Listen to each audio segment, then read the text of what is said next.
परम शांति बापूजी आपका स्वागत है। और आज हम बहुत इम्पोर्टेंट टॉपिक पे बात करने वाले हैं। आज का जो टॉपिक है वो है प्राण शक्ति के ऊपर, कि प्राण शक्ति क्या है, जिसको लाइफ फोर्स एनर्जी भी कही जाती है, और ये पावर हमें कहाँ से मिलती है। हमने कई बार ऐसा सुना है कि भाई किसी के कोई ज़्यादा वीक हो जाता है शरीर, और उसके अंदर इन्फ्लुएंस की कोई पावर नहीं रहती, उनका शरीर चलाने की शक्ति नहीं रहती, उनकी काम करने की शक्ति नहीं रहती, तो ऐसा कहा जाता है कि इनके अंदर प्राण की कमी हो गई है। तो हम ये जानना चाहते हैं कि रियल में प्राण शक्ति क्या है। देखो, प्राण माना प्राण वायु जो कहते हैं ना, वो अलग है। ठीक है, वो स्थूल शक्ति है ना। ठीक है, जो स्थूल शरीर के लिए जरूरी है प्राण वायु। ठीक है। मगर जो प्राण का असली अर्थ है ना, प्राण का असली अर्थ अगर पहले सबसे पहले जो संस्कृत में ये मेरा मतलब है कि ये प्राण शब्द संस्कृत का है। ठीक है। तो प्राण शब्द का ओरिजिनल मतलब है, अर्थ है आत्मा। क्या? ठीक है। कहते हैं प्राणनाथ, तो आत्माओं को नाथने वाला, प्राणनाथ कहते हैं ना, आत्माओं को नाथने वाला। तो आत्माओं को नाथने वाला तो आत्मा का पिता परमात्मा ही है ना। और परमात्मा की शक्ति उनको चाहिए ना। क्या चाहिए? प्राण को क्या चाहिए? ये प्राण वायु नहीं चाहिए। ये प्राण वायु तो शरीर को चलाने के लिए है ना। ठीक है। ये प्राण वायु तो शरीर को चलाने के लिए प्राण वायु चाहिए है? मगर असली प्राण का अर्थ है, प्राण माना आत्मा। आत्मा का कौन सा खुराक चाहिए? आत्मा का खुराक क्या है? जैसे शरीर का खुराक खाते हो ना, ठीक है, वायु भी लेते हो, प्राण वायु भी लेते हो, खाना भी खाते हो, तो ये शरीर को खुराक है, शरीर को चलाने का है। तो आत्मा का, प्राण माना आत्मा, तो आत्मा का खुराक क्या है? आत्मा का खुराक तो आत्मा के रचयिता ही मिलेगा ना। बिल्कुल। आत्मा का रचयिता जो उसको पीता है, रचयिता है माना पीता होता है। वो प्राणनाथ नहीं होता, वो प्राण को कंट्रोल नहीं करता, वो पीता है, वो अपने बच्चों समझता है, वो रचयिता है अपने बच्चे। तो बच्चे बनकर आत्मस्वरूप में स्थित होकर जब तुम्हें पावर चाहिए, एनर्जी चाहिए, तो आत्मा में एनर्जी चाहिए ना। क्या? तो कई लोग क्या करते हैं, उनकी ध्वनि करते हैं या जो करते हैं, तो उसके मूलाधार चक्र से ऊपर के चक्र, सारे चक्र खोलने की विधि करते हैं। मगर हमने कई थर्ड आई में भी बोला हुआ है कि आत्मा जो है, आत्मा थर्ड आई माना माइंड के सेंटर पॉइंट में रहकर शरीर को चलाती है। तो आत्मा ही प्राण है, प्राण को ही आत्मा कहते हैं। और आत्मा की एनर्जी परमात्मा से ही मिलेगी, निराकार पर ब्रह्म परमेश्वर से मिलेगी। और अभी तो मैंने कई रास्ते बता, आत्मस्वरूप बन के ऑलमाइटी अथॉरिटी को जानो मानो, चाहे शिव महाशिव परमाशिव हो, चाहे ब्रह्मांड महाब्रह्मांड गैलेक्सी यूनिवर्स मल्टीवर्स का मालिक हो, उसको जितना ऊंचते ऊंच कला वाले को याद करोगे, इतना ऊंचते ऊंच कला का पावर, परम लाइट मिलेगी आत्मा को। तो आत्मा की पावर को ही लाइट कहा जाएगा, वो चाहिए। जैसे लाइफ फोर्स मतलब जीवन को चलाने की शक्ति।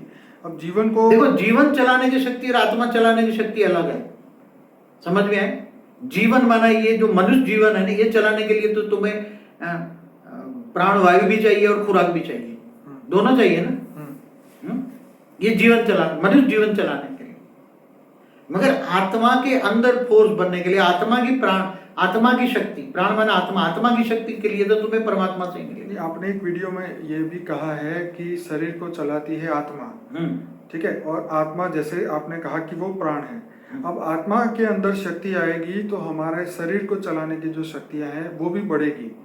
जो लाइफ फोर्स, जो एनर्जी है, जो शरीर में हमें एनर्जी मिलती है, फिलहाल हम शरीर की एनर्जी की बात करें तो हमें खाने से, हवा पानी और खुराक से हमें एनर्जी मिलती है। लेकिन आत्मा की जो एनर्जी है, जो कि आत्मा से ही हमारे सूक्ष्म शरीर और हमारे कारण शरीर में एनर्जी जाती है, तो ये एनर्जी आपने कहा कि परमात्मा से मिलती है, और वो परम प्रकाश है, और परम प्रकाश ही आत्मा की रियल एनर्जी है। अब आत्मा ही कारण शरीर, सूक्ष्म शरीर, स्थूल शरीर चलाती है ना। तो आत्मा के अंदर एनर्जी होगी तो उसका क्या होगा? आत्मा की एनर्जी शरीर की एनर्जी में बहुत डिफरेंस है, समझ में आए? तुम ये स्थूल एनर्जी को खाने को तुम एनर्जी नहीं कहोगे, प्राण वायु को एनर्जी नहीं कहोगे, वो तो शरीर चलाने के। ठीक है। मगर आत्मा की एनर्जी, जो आत्मा शरीर को चलाती है।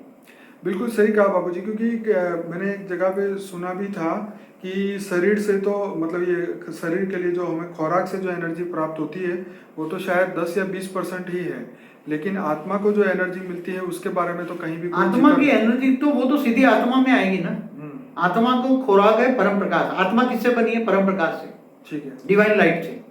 तो आत्मा को जो जैसी बनी है ऐसी पावर चाहिए ना। 100%। आत्मा को चाहिए परम प्रकाश, डिवाइन लाइट चाहिए, सूर्य की रोशनी नहीं चाहिए, ठीक है। और इस ब्रह्मांड की रोशनी नहीं, वो परम धाम का जो निराकार ब्रह्म है। हम्म। और अभी उससे भी हाई क्वालिटी कई कलाओं का परम लाइट की रोशनी चाहिए। इसलिए मैं कहता हूँ आत्मस्वरूप बनो, पहले स्वयं को जानो। तो स्वयं जो को जानो, आत्मस्वरूप बनकर ऑलमाइटी ऑथोरिटी माना, सभी आत्माओं का ग्रेट ग्रेट ग्रैंडफादर है वो, संबंध जोड़ो ग्रेट ग्रेट ग्रैंडफादर का, और उससे कनेक्शन जोड़ो। कनेक्शन माना योग। तो परम लाइट ऊपर से आएगी, वो परम लाइट है, वो डिवाइन लाइट है, वो कॉस्मिक पावर है। समझ में आए? वो कॉस्मिक पावर है, वो आत्मा की शक्ति है। तुम्हें आत्मा की शक्ति स्थूल वतन में कहां से मिलेगी?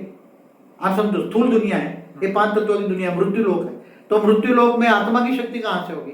आत्मा की शक्ति तो आत्मा का क्रिएटर के पास होगी ना, रचयिता के पास होगी, परमात्मा के पास, या शिव महाशिव परमाशिव परम परमाशिव, या ऑलमाइटी ऑथोरिटी के पास। इसलिए मैं कहता हूं डायरेक्ट पहले तो अपने आप को तो जानो, मैं आत्मा हूं, शरीर नहीं हूं। शरीर तो ये वस्त्र है तुम्हारा, शरीर तो बदलते रहते, जन्म मरण के चक्र में आते। तो आत्मस्वरूप बनभूत परमात्मा को याद करो। तो क्या कहा है गीता में भी? यही कहा ना, आत्मस्वरूप बनभूत परमात्मा को याद करो तो मैं सब पापों का विनाश करके अंत में परमधाम ले जाऊंगा। तो ये बिल्कुल आपने सही कहा कि प्राण शक्ति बढ़ाने के लिए और अपने आप का ज्ञान प्राप्त करना पड़ेगा, और अपने क्रिएटर से वो प्राण शक्ति या आत्मा की जो एनर्जी है वो हम ले सकते हैं। हमारा एक वीडियो भी है आत्मा बल के ऊपर, तो ये जरूर से देखिए कि आत्मा बल क्या है और कहाँ से वो मिल सकता है। और हमारा अनस्पोकन ट्रूथ का जो प्लेलिस्ट है, इस वीडियो के अंत में आपको लिंक मिलेगी, उससे आप जर्नी शुरू करिए। और बापूजी ने जो आदि मध्य और अंत का जो ज्ञान दिया है, आत्मा से परम परम परम आत्मा बनने का जो ज्ञान दिया है, मनुष्य जीवन से निकल के जो है मृत्यु लोक से निकल के अमर लोक में जाने का जो ज्ञान दिया है, तो सभी आत्मा इसको सुनिए, समझिए, अपना आत्मचिंतन करिए और अपने आप को जानिए, पहचानिए, और अपने जीवन के गोल फिक्स करिए कि हमें वापस बेहद के परमधाम जाना है। तो उसके लिए आपको जो भी ज्ञान की आवश्यकता है वो बापूजी के वीडियो से मिलेगी। और बापूजी आप कुछ और कहेंगे इसमें? बस परम शांति। बापूजी आपका बहुत धन्यवाद। परम शांति।